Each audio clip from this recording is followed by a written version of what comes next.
Hey, JJ. Yeah? I love you. I love you too. Yeah!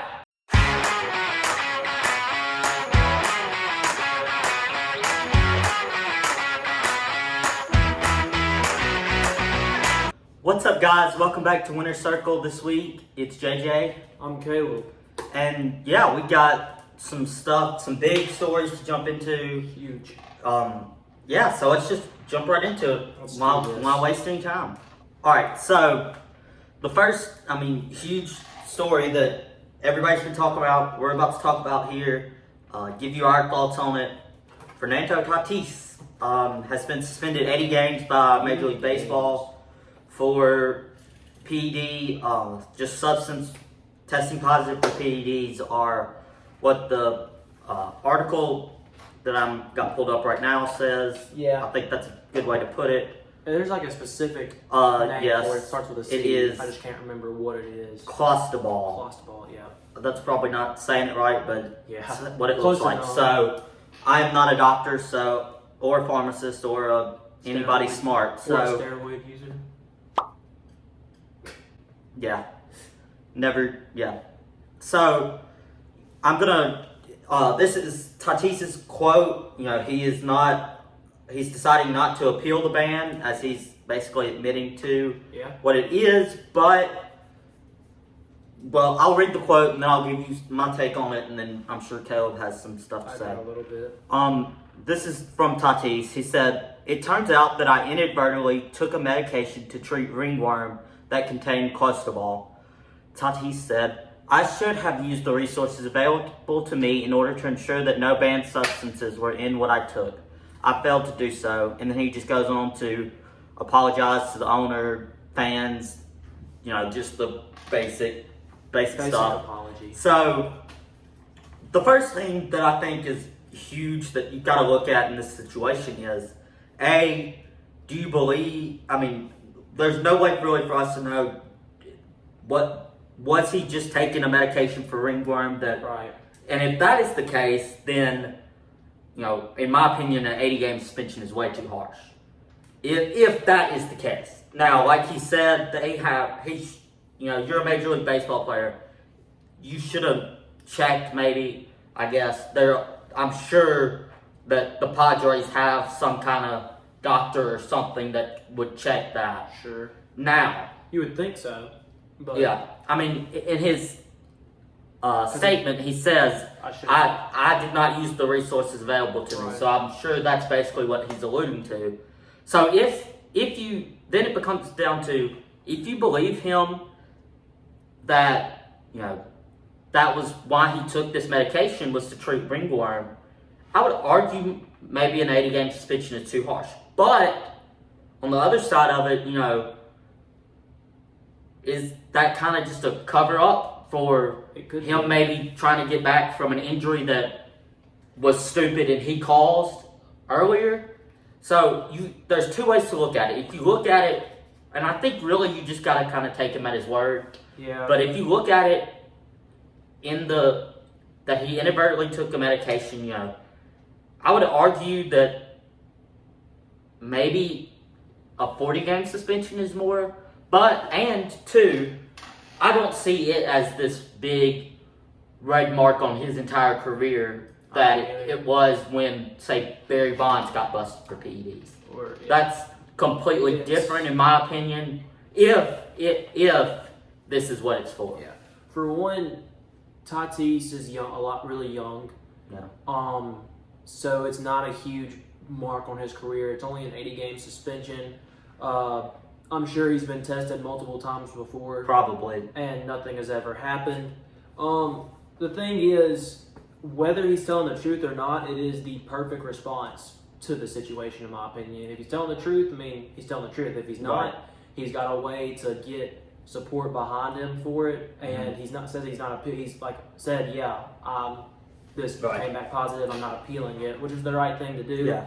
I think whether or not it was by accident, 80-game suspension is the right type of thing, because there's rules that the MLB have, stupid or not. If you accidentally run a red light, you get a ticket. Right. not that that makes it fair. It's just the way it works. And I mean, there's been like so many. There's like extreme people who are extremely on his side and people who are extremely against him. Like his father, for one, saying that it's a catastrophe for the MLB. His quote, he said exactly, "There's going to be 1 million viewers who are going to stop watching baseball." That's not true. He was already not playing. Yeah. He was injured. You're not losing any MLB viewers because he had PEDs in his system. You know, I think the injury brings up another great point. Yeah. You know, I'm sure, I don't know what close the ball does, so, you know, there's no, I can't speak on that, but that's another thing when you go to the suspension. I don't know how, I haven't done enough research. Did the suspension games he was suspended start counting for, like, last week? Or is it when he's technically healed? I mean, I feel like it had to have been last week because he was playing in the minors. Right. He was on his rehab assignment. Yeah, so he I feel like it that. Has to have already started, which means he's not going to miss a lot of next regular season. The thing that this could affect, obviously, it affects the Padres' chances to win this year. For when he was going to return, because he's probably going to make. But that's also an if he was going to return. You know, it was starting to look likely that he would return. He would have been back by the postseason, but then at the same time, when you look at being back by the postseason, all these other guys have been playing all season. They're in end of the year postseason form, and you're just trying to jump back into major. I don't think he would have the impact necessarily. Maybe he would have. I don't know. But it affects next season because Juan Soto might not come back to the Padres.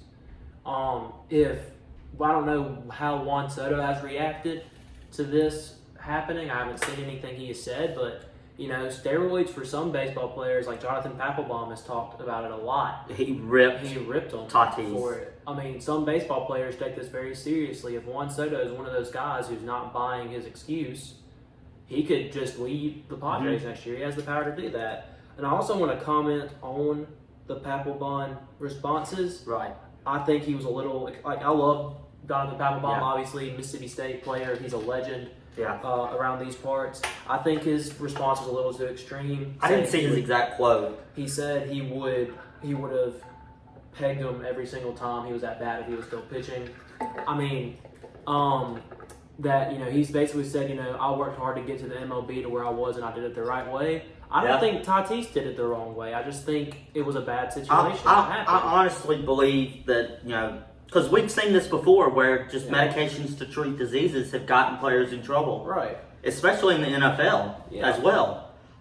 So, I mean, like we said, if he's telling the truth, which I think basically I don't see why you wouldn't believe him. It's an unfortunate situation for him, for the Padres. Yeah. I mean, for baseball, because there are people that on the outside that are going to be negative about it just because they want to find.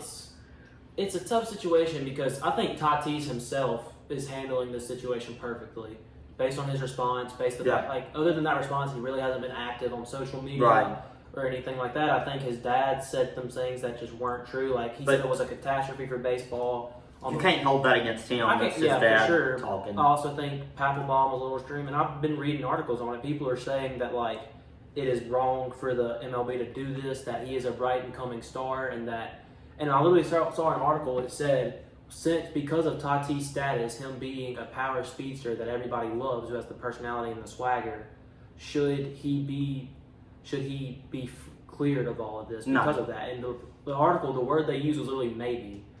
He's got to be treated fairly as every other player. The rules are the rules. If, let's say the Yankees go to win the World Series this year, and Aaron Judge hits his 60 home runs and they run a test and he was on roids.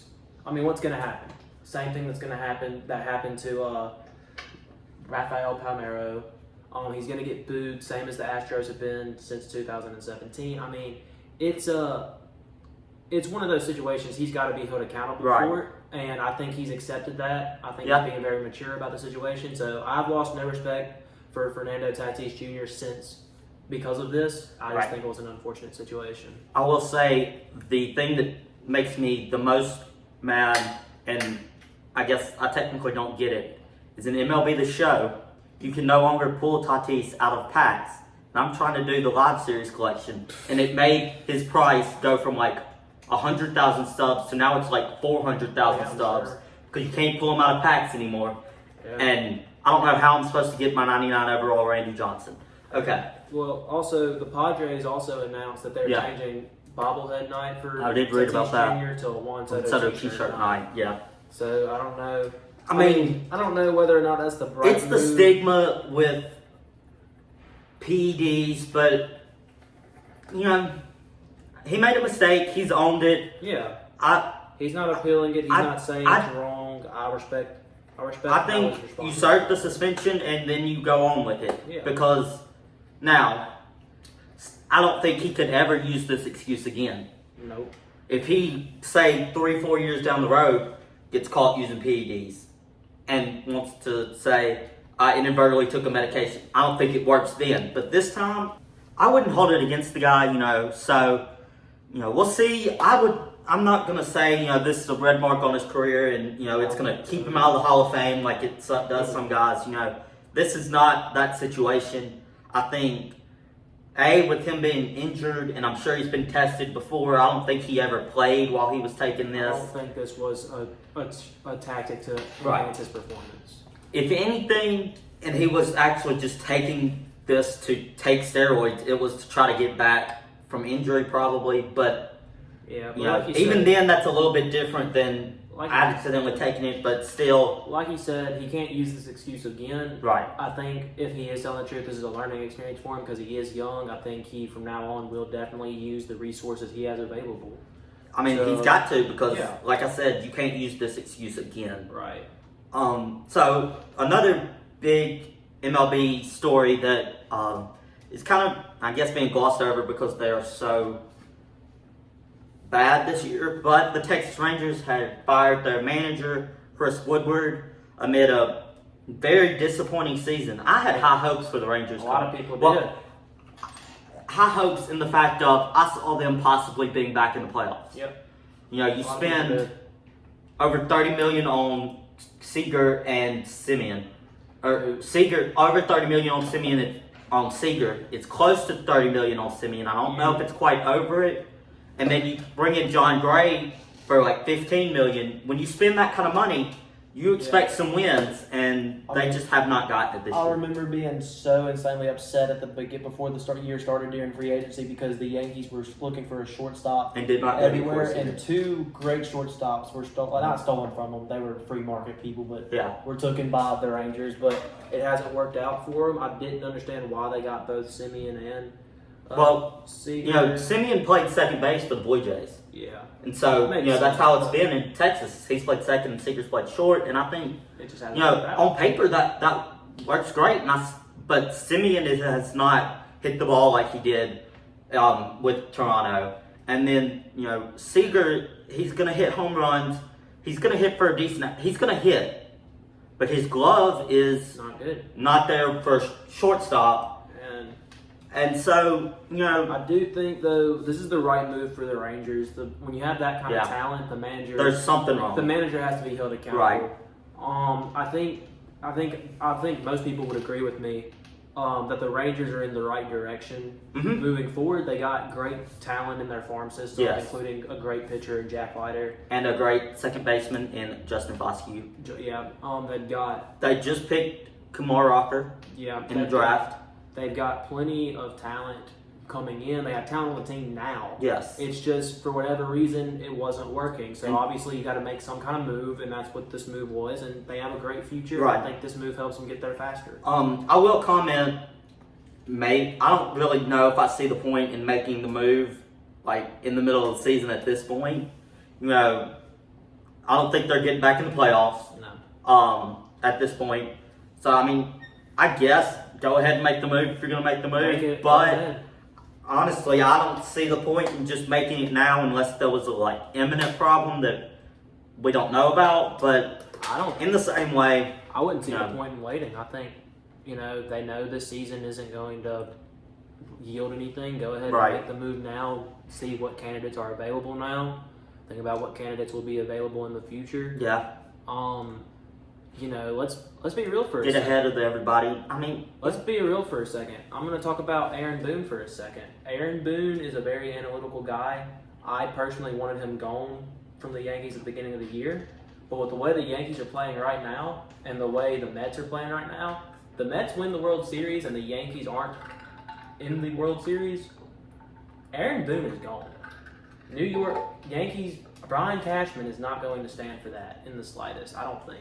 And he's already was on thin ice after last season. But I mean, So that's a great putting him in a situation like Texas where the pressure is not the same, and being an analytical guy who knows when players need to be in the lineup and all this stuff. I think that's a great fit for the Rangers if they want to go try to get him. Obviously, he's going to have to get fired from the Yankees. He's not going to leave the Yankees for a different job. He played for them. But with that being said, that was just some 2 cents. But I mean, they could go get. on that, you can't hold the Mets' success against him. You can't, but that's what the Yankees are going to do. I mean, that's the Yankees organization. If the Yankees aren't making the World Series and the Mets are winning the World Series, the Yankees aren't. I mean, it's one of the few times Stephen A. Smith talked about it the other day. It's one of the few times I agreed with Stephen A. Smith on anything. That is true. It's the way the Yankees work. They're not going to take the team from another borough having success and you not. And Brian, like I said, Aaron Boone was already on thin ice from last year. Yes. So far, his season's going great until recently. Yeah. I mean, you're still 73-45. Yeah, but if you're playing bad going into the postseason, that might not matter. And Yeah. you have not been able to beat the Mariners all year. I keep saying it. If the Mariners face the Yankees in the playoffs, the Yankees will not win that series.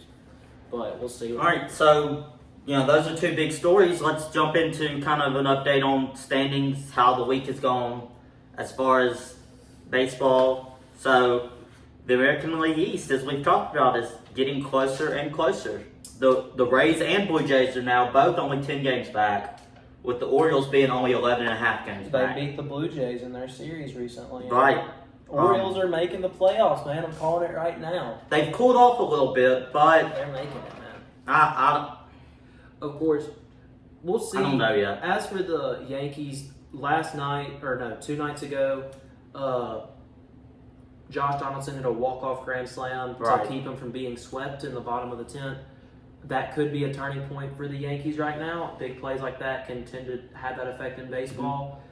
But if the Yankees keep losing, I don't think they're going to lose enough to lose that spot in the AL East. But Yeah. it could change the way, like I said, it could affect the way they play in the playoffs. The Orioles are playing good. The Rays just beat the Yankees in a series. Right. The Blue Jays aren't playing great, but they're not playing bad. The AL East is tight, and it keeps getting tighter and tighter. And as the push for October starts, Yeah. I mean, I think the Orioles are making the playoffs. And so then we're going to the AL Central. Yeah. We talked about last week. There were 3 teams last week, and there still are, that were all right there. And we're saying, who's going to get hot? Somebody's got to get hot to take control of this division. And right now, it's looking like the Guardians are on their way to do that. It They're is. 7-3 in their last 10, and that is, maybe they are becoming that team that is going to take control of that division. Either way, we talked about it a previous time. There's not going to be a wild card team from that division, I don't think. It's possible. I don't see it happening. Whoever wins that division is going to be representing the Central, and it's looking like I thought it would be the Twins, but the Guardians are getting hot this season. There's less and less games being played now. The Guardians are But looking once good. again, Twins are a game back. Yep. They're 500 over the last 10. And then the White Sox are only 2 games back, and they're 6-4 over the last 10. So, We'll see, man. I mean, it's tight, and it looks to be like it's going to stay that way unless one of these teams just gets flaming hot, which right now none of them have. Yeah. The AL West is kind of set in stone with who's winning the division. The Mariners are still in the wild card hunt, and they're 7-3 in their last 10. They're hot right now as well. Yes, very. So, the Astros, I think we can pretty much safely say, kind of like I would say the Yankees, we can pretty much safely say that they're going to win the division at this point. But AL East, you got Rays, Blue Jays, Orioles in the wild card hunt. Technically, the Twins and the Twins and the White Sox are still in the wild card hunt. And then you got the Mariners from the AL West. So, Astros, of course, have that big lead. Mariners are getting hot. Mariners are a good team. Yeah. Could this be the year that they finally make the playoffs? I think it could be, man. I've been watching them play a lot more recently. Since their series against the Yankees, I've been very intrigued by the team. So I've been like keeping up with them a little bit more, and they look great, man. Obviously, you're going to lose some games. It's baseball, Right. but I really think this Mariners team. I still stand by my statement from earlier. I think the Mariners are one of the few teams who can make the wild card and possibly make a run to the World Series because I mean you get hot. Yeah. Anything can happen. And I have been very critical of the Luis Castillo trade. Still kind of am. It's working out for him. It's working out for them now. Yeah, it hurts their future. It does, but once again, if they make a playoff run, I think it's worth it. I think they can make it to the World Series, honestly. I mean, if they make the playoff run, then, that's very good for them. Yeah. All right, let's switch over to the National League. Starting in the East, once again, it's gotten closer. The Braves had a great series against the Mets. Braves just won 2 out of 3 from the Mets. Won the first game very convincingly, 13-1. I think game 2 was only 3-1. Braves won, and then Mets actually won 2 nights ago. I think it was 9-7. I'm not completely sure. Something like that. But Braves are, last week on this show they were 7 games back. They're now back to 4.5 games back. They made a lot of people were really doubting the Braves again after they traveled to New York and got absolutely destroyed up there. But now New York comes to Atlanta, and it's basically roles are reversed. So don't count the Braves out in the East. I think the Mets are still the favorites. The Braves are 8-2. Mets are 7-3. The Phillies have cooled down a little bit, but they're still 6-4 in their last 10. NL East is tight, and it's getting tighter right now as we speak. Yeah. Mets have also just called up Brett Beatty, one of their top prospects at third base. He homered in his debut against the Braves. I really do like. I think he is going to be very good for them. So, Braves, Mets, it's going to go down to the wire. I think that division will. I agree. And I still think, say the Braves win the division, I think the Mets could still make the World Series as a wild card, or vice versa. Absolutely. I think either of those teams are the Dodgers' biggest threat. Yeah, I agree, man. I mean, as a Yankees fan, the Mets scare me. I'd be okay if the Braves made another World Series run. Once again, if the Mets win the World Series, I will lose my mind. The Dodgers win the World Series, I will get very mad. I won't be as mind lost.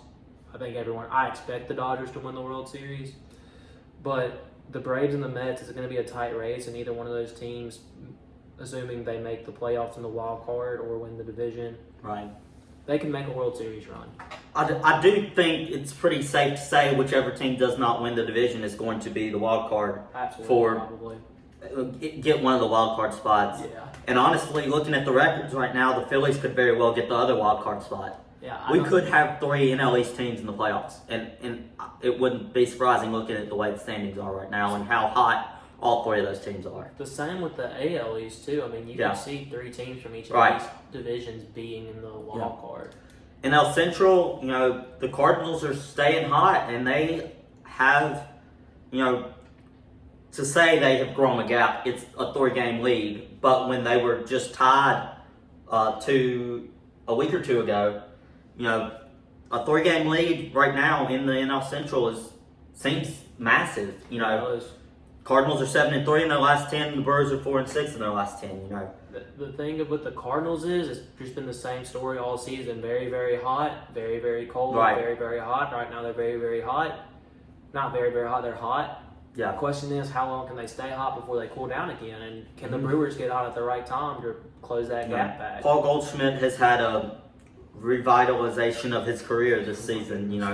He's been back to one of the top players in baseball. Yep. Where he had kind of fallen. He was still a very good starter, but he was not one of the top guys like he was. And this year he's been back to being the Paul Goldschmidt we saw in Arizona. Yeah, he's been. And I think that's been huge for the Cardinals. The Cardinals got a great consistent pitcher in Jordan Montgomery to Right. keep them. And they got talent. They've got young talent as well. I think I feel pretty good about them winning that division at this point, but 3-game lead is nothing you can sit on and be happy about. Yeah. In L West, same story. Dodgers are, even since we last talked, the lead's grown. It's going to keep growing. It's insanity. It's just They're 8-2 in their last 10. that's just how good they are. The Yeah. Padres' only chance, as we've told before, is to make the wild card. And right now, there's a lot of drama with that franchise right now. yeah, we just hit on that, that's but definitely going to affect the way they're going to play. The Juan Soto trade could just be a huge bust because, like we said, with all the stuff going around, if Juan Soto feels I don't want to play with a guy who, whether on purpose or accidentally, wasn't clean, he could just be gone. He's going to be a free agent next year. Yeah, I totally agree. And I don't know if I see. The Padres are in a tight race for even just making a wild card at this point. And it's not like they've been playing amazing since they acquired Juan Soto. They are only 5-5 in their last 10. And you look how hot the Braves are, and the fact that the Mets don't seem, even with the series. I don't think they catch the Braves looking at it right now. I don't think they do either. Or the Mets, either one. So I think one of those two has the first wild card locked. Yep. It's that second wild card where you got the Phillies and the Padres are your main two contenders there. And they're both about right neck and neck with each other. And the Brewers can still make a run. And the Brewers are still in that part. And say the Brewers end up winning that division, the Cardinals will probably be right in that. For sure. It's Padres making the playoffs is not a...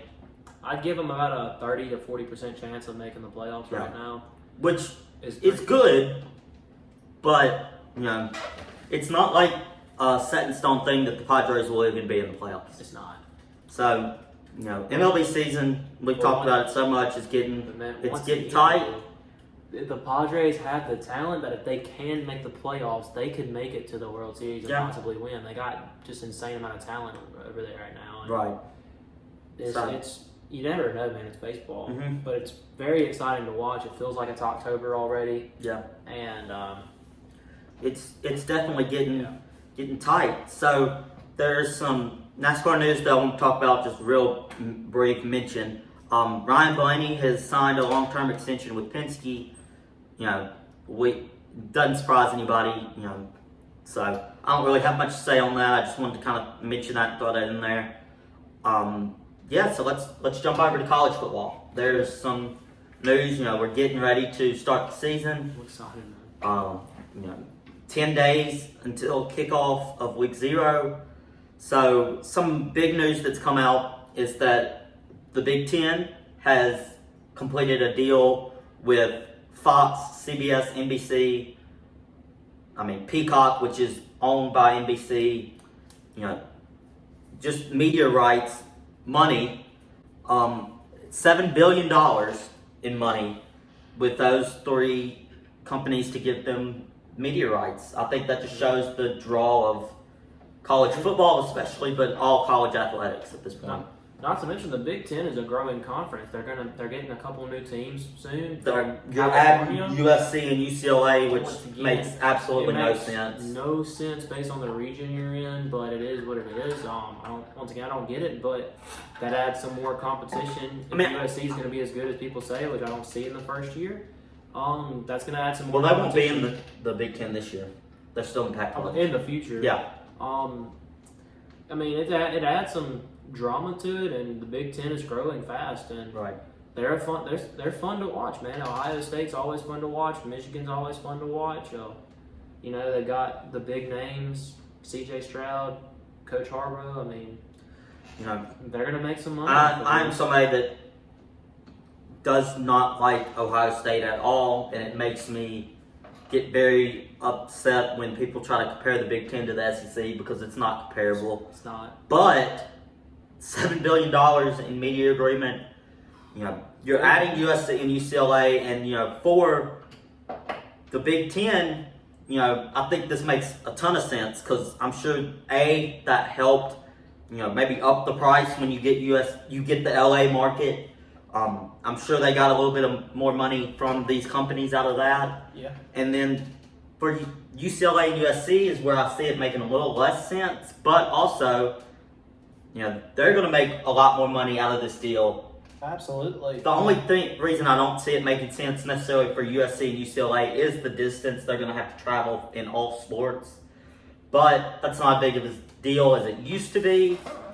Yeah. So it doesn't make. I don't get them joining the Big Ten to begin with, but it's all about the money. All about the money. I mean, the Pac-12 has been one of the worst conferences in all sports in recent years, and you see the LA teams, man. They see a chance to make money, and they're going to do it. And I also saw that it's a business at the end with USC and UCLA leaving the Pac-12.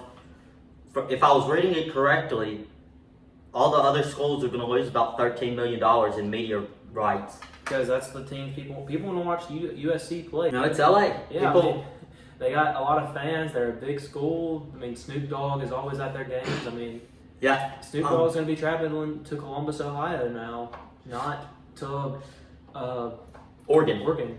But and UCLA, they do bring you maybe what they don't bring you in football anymore, which really shocked me because I thought Chip Kelly would get that program back on track. He didn't work out in the NFL, but he was great at Oregon. Yeah. So I thought maybe he was just suited for the college football. And, they haven't been bad per se, but they've won 6, 7, 8 games a year. In the Pac-12. So, the toughest team is they don't bring you a bunch of football, but they do bring you basketball. 100%. They're going to be there in baseball, which, once again, the Big Ten could care less about baseball. But, we'll see with this media agreement, how much maybe baseball will get increased coverage in the Big Ten, because if I saw it right, a lot of stuff's going to be streamed on Peacock. So it's not just or Paramount Plus, things like that. It's not just necessarily the big TV cable channels. Big Ten still has some good baseball programs. They got Michigan. Michigan's good every now and then. Ohio State's on a program on the rise. They've got maybe that's all they have. But UCLA brings you a good base. UCLA's always good in baseball, So that's and USC historically is an amazing baseball program as well. They won more in a row than any other championships in a row than any other program had. I think they won 5. I think I'm right. 5 in a row. In baseball, that's insane. So we're gonna, it's all about the money, and we're about to talk about something else that's all about the money. This is, as you might can tell, and probably will be able to tell. I'm not going to be able to. I don't have time to get into it right now, but I am honestly disgusted with the way college athletics is moving. But it's sometimes everybody wants their money. It's a business, man. Yep, that's all it is. The college football playoffs are now discussing possibly just breaking football away from the NCAA. Listen, dude, it's weird because I don't like it, but at the same time, I get it because the NCAA is such a bad organization.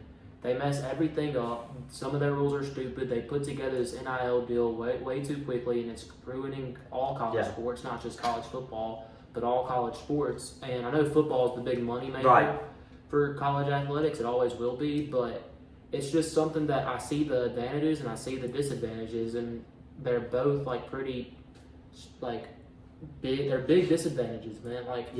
I know it's all about the money at the end of the day. The NIL deal is not good right now, even though we're getting NCAA again. That's the only good thing that's come out of this. That's the only good thing, and it's the NCAA's fault because the NIL there should be a deal for players to use their name, image, and likeness that works, and it doesn't affect, and teams shouldn't be able to use that to recruit players to an organization. Right, and technically that's what the rule says, but then they are struggling to find out how to enforce that. Right. Which I've thought about personally, and I don't know how you do that, but it's also not my job. So, if you weren't ready for this NIL deal to be put out, you should have waited. But once again, people have no patience. But they've been fighting for it for years. If the NIL deal isn't gonna come out, there's nothing they can do about it either. But now there's nothing really you can do to control it. Right. You look at the Jimbo Fisher and Nick Saban arguments. There's truth behind those arguments. On both sides. On both sides. Because Texas A&M technically, until you get penalized, I'm gonna say you aren't cheating or did anything wrong. Think about it. You go to USC, all Lincoln Riley has to say, you're in LA, buddy. Yeah. There are thousands and thousands of businesses willing to pay you hundreds of thousands, if not millions of dollars to endorse them. Right. Right? And that's not the way it's supposed to look. I mean, once again, me and you, for example, let's say Next Topic Media takes off, right? We're college students in an SEC school, and we can use our name, image, and likeness to make money. Athletes, just because they're athletes, doesn't mean they can't do that. They should also be allowed to do that. Right. But there's got to be rules and regulations that make it work, and the current NCAA deal does not work. Mm-hmm. I mean, you've got basically pro sports has become who's going to, Jordan Addison at Pitt. Yeah. He very openly said, I'm going in the transfer portal because I know there's places out there that's going to give me more money than Pitt can. Exactly. And Miami donors and alumni from Miami put together a package that was like close to $1 million, and he ended up going to Miami. That's not how it should be. It was either Miami or USC. I think it was Miami. But I'm not completely sure. But that's the thing. Alumni doesn't really matter where it is. Alumni and donors are just giving the players the money instead of them actually doing something. And that's where your USC, LSU, Alabama, Georgia, A&M, Texas, Oklahoma. I'd even throw your Ole Misses. Maybe. When you're looking at. I'm looking at it as, it's, I really think, looking at it from a Mississippi State fan's point of view. Don't be biased here. Well, I'm not, but not just Mississippi State fans, but all the schools like it. This has become, those schools are going to get left behind, honestly. Because, and just basically for the reason of maybe you're, alumni and donors don't have the income to just splurge to pay these players tons of money. The school gets penalized by that. The football program, that basketball program, baseball program. As I was reading this summer, as a Mississippi State fan, you wanted Mississippi State to be able to go in the transfer portal and just pick whoever they wanted. And in a way, they were able to. I was reading an article. I think it was Perfect Game or D1 Baseball. Probably was D1 Baseball. They put out their top 100 transfer prospects and where they went. And Mississippi State, once again, yes, they had the most top 100 guys. But you look at say LSU, where they only had 5, where Mississippi State had 6. But I want to say 4 of those were in the top 10. So. And as I was also reading, Mississippi State college baseball fan base, there's none that rivals Mississippi State. Maybe you can throw LSU, maybe Arkansas, but Mississippi State is the top. That's all we. That's all we got. Mississippi State is the premier program. Even with their bad season this year, they're still the premier program to go to for college baseball. But not the best. What's the word? Facilities, but very, very good, top-notch facilities. The best stadium to play in, the best atmosphere to play in, the best conference to play in. Mississippi State is the college baseball school, but we don't have the NIL money that an LSU has, even an Arkansas has, even Ole Miss has. See, sometimes I think, I don't know. That's shown this transfer portal. We have not been able to offer these guys what these schools have. Maybe, and that hurts you. It's not all about your stadium, your prestige. It's about who's going to give me the most money now. I'm more concerned about it for football more so than baseball. The gap for football is going to be much bigger than baseball, but it affects every sport in college athletics. But I look at it in terms of football. I look at it this way, right? Mississippi State has always been they used to be a horrible SEC team. But in recent years, they've been a middle-of-the-road SEC team where they're going to finish between number 10 and number 5 in the SEC overall most years. Sometimes better, sometimes worse. Right. Now, you're going to look at it, and there's going to be teams who can offer money that are going to pass you. I'm like a Tennessee.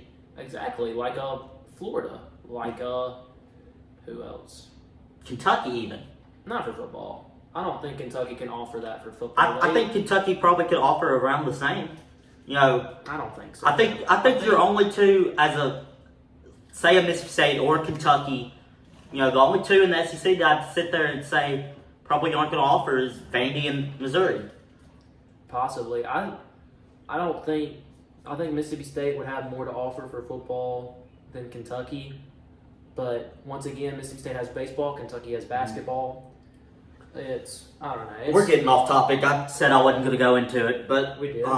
We did. We went down a rabbit hole. So basically, what we were trying to discuss before we just decided to go on our rant was the possible breakaway of the college football playoff system from the NCAA, and that would just be for football. And I don't know how you would go about that, but we'll see, I guess, in the coming years how that goes. So another kind of smaller story, but something that we wanted to mention on here because we've talked about him several times is, LSU, we still have no clue who's going to be the starting quarterback. Well, it's now a two-way battle because Miles Brennan has decided, he's done playing football, which I can understand once I got, no. It's a cop-out. No, it's not. It's a cop-out. He wasn't going to win the starting job. He left. Man, if you want to play SEC, if you want to be a quarterback in the SEC, you have to fight for it. That's the thing. He doesn't want to play football anymore. He's 24. This was his sixth year there. He had other things that were more important to him now than playing football. That's what it was. I mean, he's not somebody that just loved football. I disagree. Or he wouldn't have been at LSU playing football. I mean, I believe at one point he does, but you grow out of things. I agree, but I don't think he. Football was something that he loved, but it wasn't his life. I think he got frustrated with his non-success at LSU. He had to follow Joe Burrow, and I think he couldn't take the pressure from the fans, from the alumni, from all of that. I think it was hard on him, and I think this is a cop-out. I think. I agree that all that was hard on him and probably factored into his decision, but I'm not going to say it's a cop-out. I think it's a cop-out. No. That's just me, though. I think it's the easy way out. Instead of staying and trying to prove that you can make something happen, I think you're just... That was the thing. He had gotten to the point where he didn't want to prove I don't think it's that he didn't want to. I think he just thought to himself that he couldn't. No, I firmly believe that he had other things. He'd rather be in a deer stand. He's engaged now. There are more important things to him at this point than football. That's possible, but I still think it's a cop-out. Well, I guess we'll just disagree on that. But, okay. I mean, it is what it is. It is what it is. I mean, he wasn't going to start anyways. I don't know. I think he still might have been, his experience in leadership, that's the big thing about playing quarterback. But under new coach, I don't think I see Garrett Nussbaum winning that job now, especially. Yeah. Although I have heard Jaden Daniels has looked really good in camp. I've read that too. And so, but from what I've seen, Nussmeyer's kind of the guy that's been. We'll see. And I honestly think, that's probably what's best for LSU. Just go ahead and start building your future there. Jaden Daniels, even if he is your starter, I only think he has 1 year of eligibility left. Yeah. Maybe two, but I don't think we'll just have to see. I don't think LSU is going to be that good this year. I think it's going to take time. time. Their program is kind of in change. They're not going to be a top SEC school, but I could see them being above average SEC school. Sure. So we kind of gotten off on our college sports rant. Let's kind of shift back to professional stuff. NBA news. LeBron has signed a massive 2-year extension. Woo! $97.1 million over 2 years, and he also has a third-year player option. He's once again the highest-paid player in NBA history. Yeah, he just passed Kevin Durant. $97 million over 2 years. That's insane. You want to wonder why the Lakers aren't any good is they're paying LeBron the entire salary cap, basically. I get it. I And think the Lakers know. The Lakers haven't made any moves this offseason that make me think they're going to be any better. Well, they did have some injuries last year that I don't think they're going to have this year. I see them making the playoffs. They're not a championship contender. I don't think so either, but I see them making the playoffs. The West is just so difficult. They're not better than Phoenix. They're not better than Memphis. They're not better than Golden State. I would even argue with the offseason they've had, Minnesota is on the level of the Lakers at least, if not better. The West is a difficult conference. It's. I mean, I don't see them making The Lakers are not even, in my opinion, in the top tier of the Western Conference. They are a second tier team in the Western Conference. I think they make the playoffs this year. I think they are, like I said, named earlier. I think they're the 5th or 6th best team when healthy. And I think they're going to be healthy this year. I mean, LeBron James hasn't slowed down that much. This was a bad year for him, but he really hasn't slowed down that much. If you can take the Cavaliers, where your second best player is Kevin Love, to the NBA Finals, I think you can take the Lakers with the team you have around you at least to the playoffs. I'm not saying they're not going to make the playoffs. I'm saying they're not a championship contender. I agree with you. I don't think they are either. They are a second tier Western Conference team that is. I don't think you can put them second tier if they're a playoff. They're not. I think they're a top 8 team. My top tier is you got Golden State, Memphis, Phoenix. Like I said, I would even throw Minnesota over the Lakers. I don't think I put Minnesota over the Lakers. And when LeBron leaves, because the Lakers are going to be in shambles when LeBron leaves. They're a lot like the Nets. They made a plan to win as many championships as they could while they had them, and it didn't work. They got one out of it. They got one. It worked better than it did for the Nets. But, it's called what I like to call and what many people like to call the LeBron Effect. He comes in, wins a championship, and then leaves the franchise in shambles. I mean, it's what happens. But done it to Cleveland twice now. Mm-hmm, exactly. He didn't win a championship the first time in Cleveland. Right. So he really just left it in shambles. Yeah. And then, Miami was not good for quite a few years, 2 or 3 years after. After LeBron left, they were not the team they had been for the past 10 years. I mean, it's you got an aging D Wade, and you're trying to recover from paying LeBron billions on millions. I mean, right. I think for the Lakers, I don't know if I'm going to say it's the right move. I get the move. You're trying to win because everyone knows. I've been saying this for years. Bronny's going to be in the NBA in 2 years. This is when LeBron James' contract is up. And that's why he's got that third-year player option. Yeah, exactly. Because if the Lakers can get Bronny, then LeBron picks up that third-year player option. And if they don't, he's a free agent, and he's signing wherever Bronny goes for however little money, or however the most money the team will offer him because he wants to play with Bronny. I really think he'll play 1 or 2 years with Bronny, and then he's done. He's done. I agree too. I think he just wants to play with his son before he retires. But I mean, it's funny. And he's going to have to bounce back this year to show me that he hadn't at least slowed down a little bit. Because I don't care who you are, age gets to you eventually. It does. But he's put so much money into his health. That's why it's been so long. He hasn't slowed down that much. Yeah, but career. Eventually it's going to happen, and I think it will happen. But I see him having a better year this year. But I just think it's funny that in 2 years we could possibly see LeBron play with the Sacramento Kings. I mean, honestly, I don't think Bronny is good enough to go top 5 where the Kings will definitely be picking because they will be picking there. They might have a later pick too. You don't know. Yeah, they might be picking 10th. It's funny though because the Kings will never be out of the lottery, and I don't know if Bronny's even a lottery player. He's a first-round player, but I think he's a late first-round player because he's not an amazing scorer. If LeBron James calls the Kings and says, "Hey, if you pick my son here, I will come play for you," I think the Kings do. You're looking at a possibly 39-year-old LeBron James. The Kings are stupid. Look at their draft history. Look at their trade history. They are. Look at their free agency history. The Kings are stupid. That's something the Kings would do. Yeah. I don't think LeBron James would call the Kings. I don't think he wants his son on a Kings roster for however many years. I'm just saying it's just a funny possibility. Either way, the Lakers are putting all their cards on the table with LeBron. They're seeing if they can at least get one more with him before he goes. I don't think they do. No. I don't think they do, but that's what they're doing. You got to get rid of Russell. The Lakers are going to be a bad team. After this 2 years, the Lakers are going to be a horrible team for the next 5, maybe. Yeah. We'll see.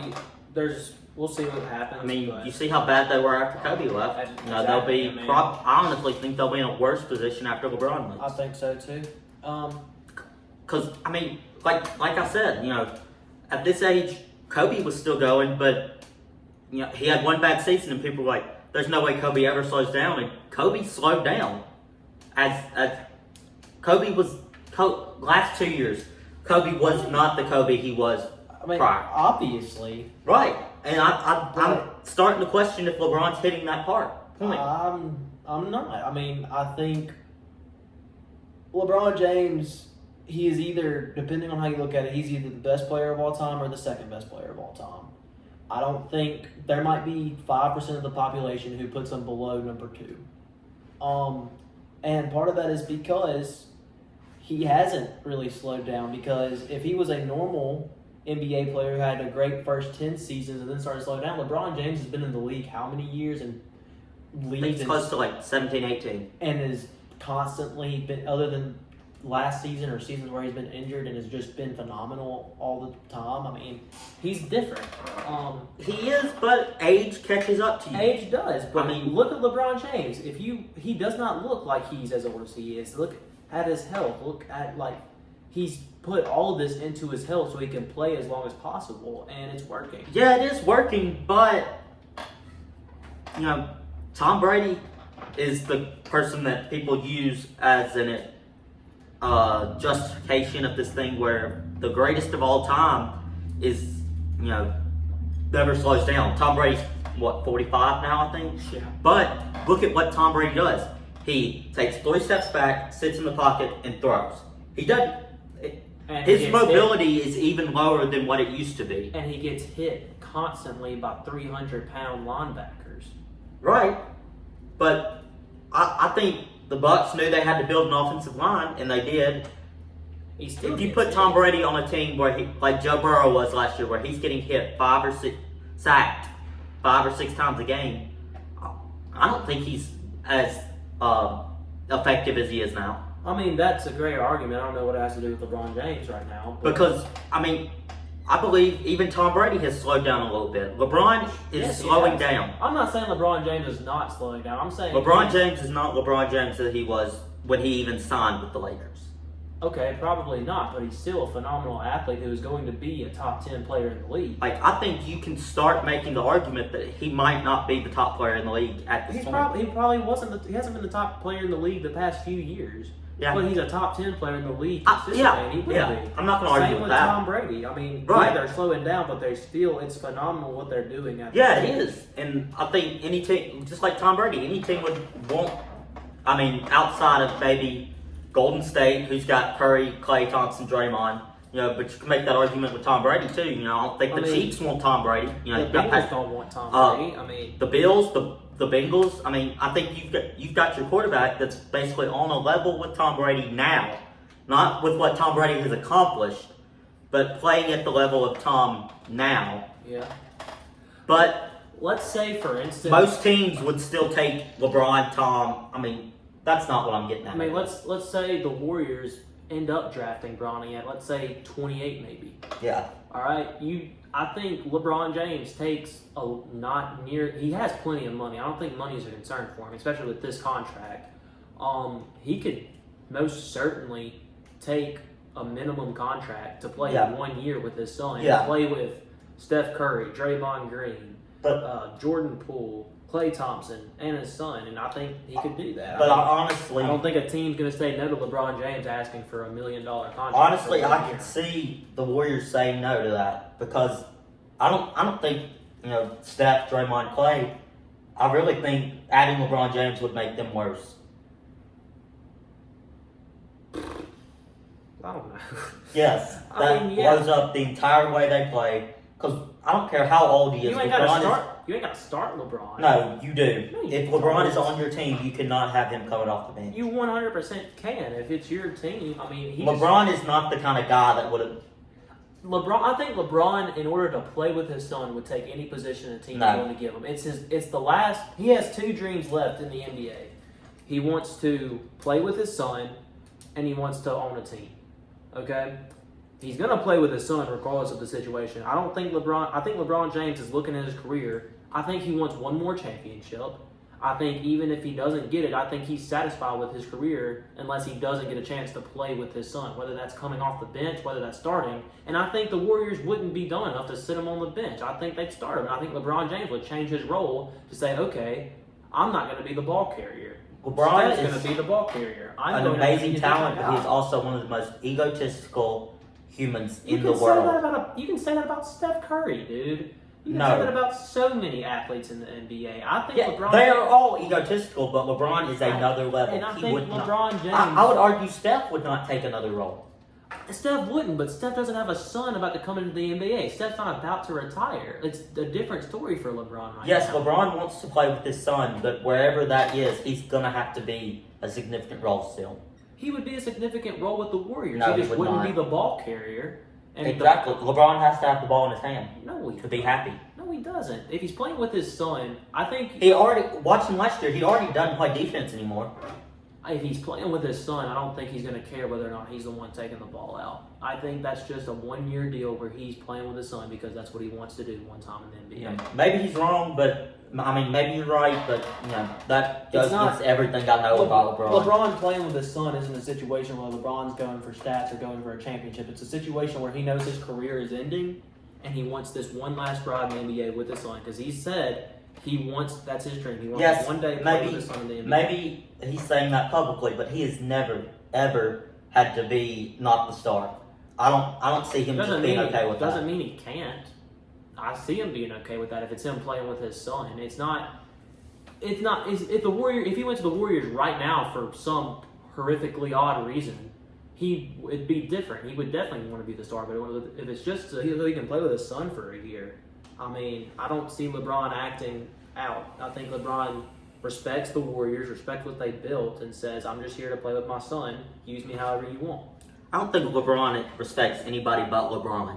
LeBron respects players. He is going out and talking about how much he respects other Yeah, to make players. LeBron look better. It's all about LeBron. Dude, that's so. What do you think the I Promise School was, JJ? I know you hate LeBron James. You are the Skip Bayless of YouTube. Everyone knows that, okay? I know you hate LeBron, but I don't think everything LeBron does is to make LeBron look better. Yes, it is. I think he's said some stupid things. He's done some stupid things. Who hasn't? You think the I Promise School was just a PR tactic to make LeBron James No, look it was better? not all a PR tactic. Then what it is was, it? It was at least half of his reasoning was a PR tactic. Dude, come on. He's done a lot for his previous community. He's done He a lot has, for and that's charity. great. But you're not going to sit here You and tell can't. me part of that is not for him thinking this Not is making 50%. Dude, come on. I mean, I know you don't like LeBron James. You can't make him out to be someone who doesn't care and who doesn't do good things. I'm not saying I mean, he doesn't care or do He's not. do things for the community. I'm not saying that, but at the same way, like most people, I'm getting off on something that I don't need to get off on. So I think LeBron James. I'm not saying he's a great person. I just think he's a better person than what you're giving him credit for. I mean, I've disagreed with a lot of stuff he has said in the past, but it doesn't change the fact that he's done a lot of good things. no, I'm not arguing that he has not done great things for his community because he has. But I don't think it's also something- he cares about his personal image. Sure, who doesn't? But I don't think he does things saying, okay, this is going to make me look good. I think he's doing things saying, this is something good that needs to be done. And if you have the money and the resources to do said things, there's a lot of people who have that kind of money who don't do things that he does. And Yeah, I mean, I'm not going to argue with you on that. I'll